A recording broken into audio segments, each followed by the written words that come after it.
Hey everyone. All right, super stoked to be here. So I'm Zach, and I'm working on Squally, which is a PC game to teach low-level computer science.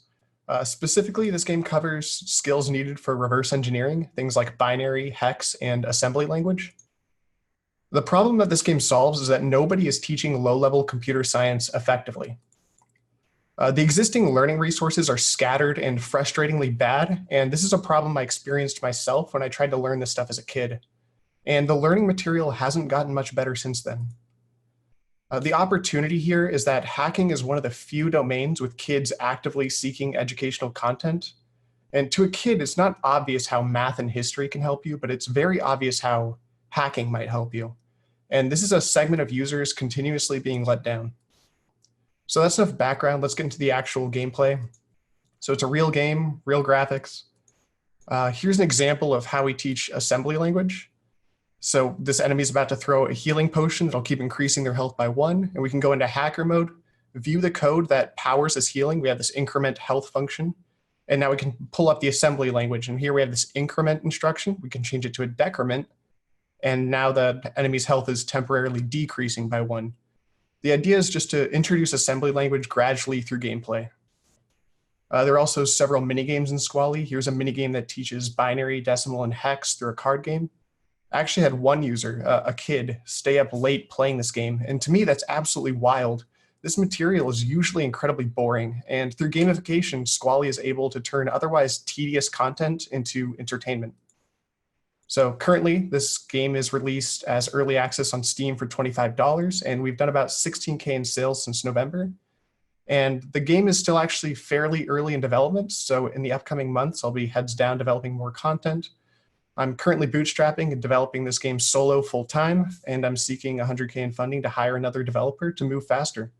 Afterwards, it's just a matter of figuring out Act 2, and that's whether or not I can do more with the user base that I'm building. Thank you.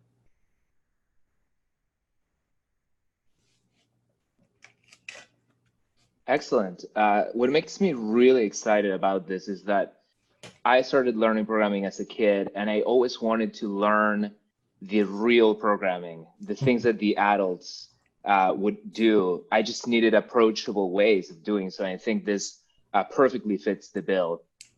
So my first question is, you have some early traction in sales. So how are kids going to acquire this game? Is it on the App Store for iOS, or is it going to be there? Is it on Steam? Tell me about how 5-year-old Guillermo gets this game. Okay, yeah, so right now it's on Steam, desktop, cross-platform, so Mac, Linux, Windows. And I'm trying to win the SEO game here. So like I actually, I develop open source hacking software, and I link to this game from there, and I just launched like YouTube lecture series on game hacking. And so the idea is that anyone Googling game hacking, I hope that they stumble across my game. And yeah. That's awesome. I looked a little bit into the Minecraft community, and I saw that a lot of kids get really excited about reverse engineering the game, and they distribute code mods for it. So I think that's probably a really good way of getting this out there. The next question that I have is, as far as the business model goes, is it a free game with add-ons? How do you eventually they start free, I assume, and then how do you make money? So it's actually just a one-time purchase. They go there, it's like $25. They buy the game.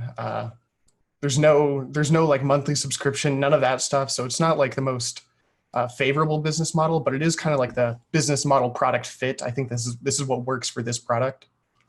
Yeah, it's exciting that people are already paying for it right off the bat. Have you thought about how Minecraft or Fortnite have done it? What do you think about those approaches?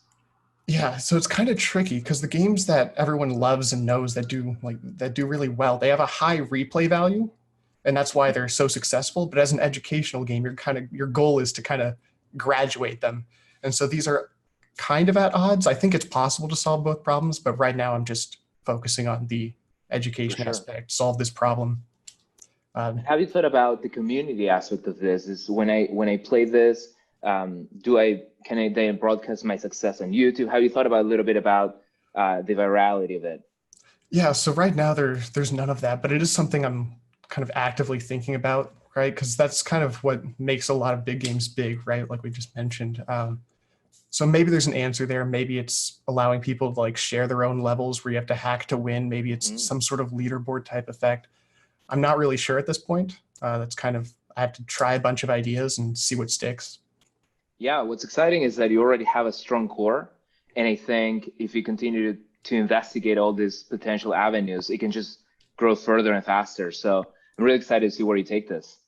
Yeah, definitely. I'm excited too. Thank you. Yeah, thank you.